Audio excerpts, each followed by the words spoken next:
Back in Detroit, Henry Ford wondered how he could bring the price of the Model T down to where everybody could buy it. He figured that the more cars he made and sold, the cheaper he could sell each one. And he went to work on this idea. In those days, each car was built from the frame up on stationary wooden horses. There was a different crew for each car, and the same crew stayed on the car until it was finished. That meant duplication of effort and a lot of time wasted.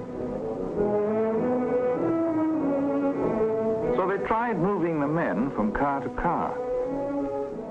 Each man had a special job to do, and as soon as he finished it, he moved on to the next car and did the same thing there.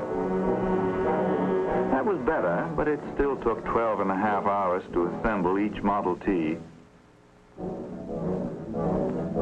Henry Ford watched it for a while, then he had an inspiration. Instead of moving the men past the cars, why not move the cars past the men? So on one hot August morning, they tried it that way. A husky young fellow put a rope over his shoulder, and Henry Ford called, "Let's go."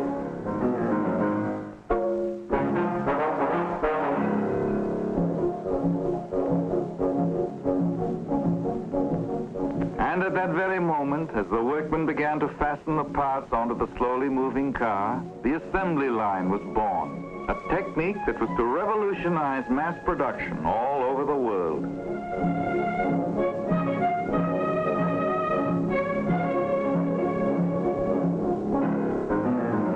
Once they found that the idea would work, they began to improve it, refine it.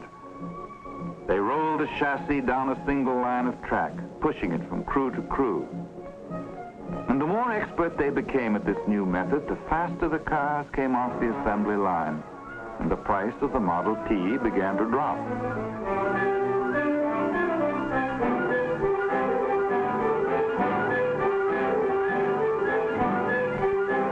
They tried the same idea on all the various parts of the car and created what were called sub-assemblies.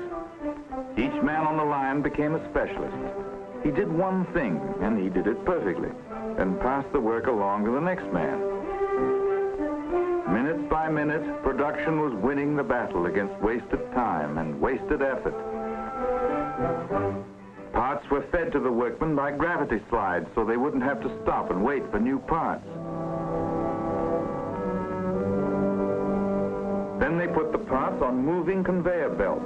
This was a great step forward because now they could regulate the flow of work and keep it moving at a constant rate of speed.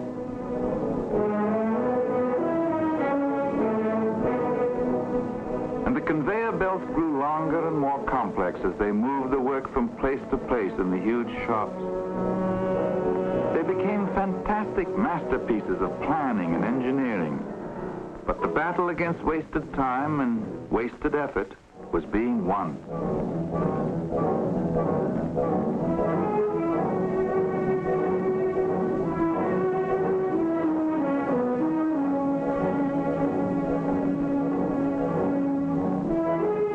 The cars began coming off the assembly line at the rate of 1 every 40 seconds.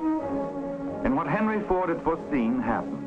Mass production and the assembly line drove the price of the Model T down from $850 to $300. Now everybody could have one.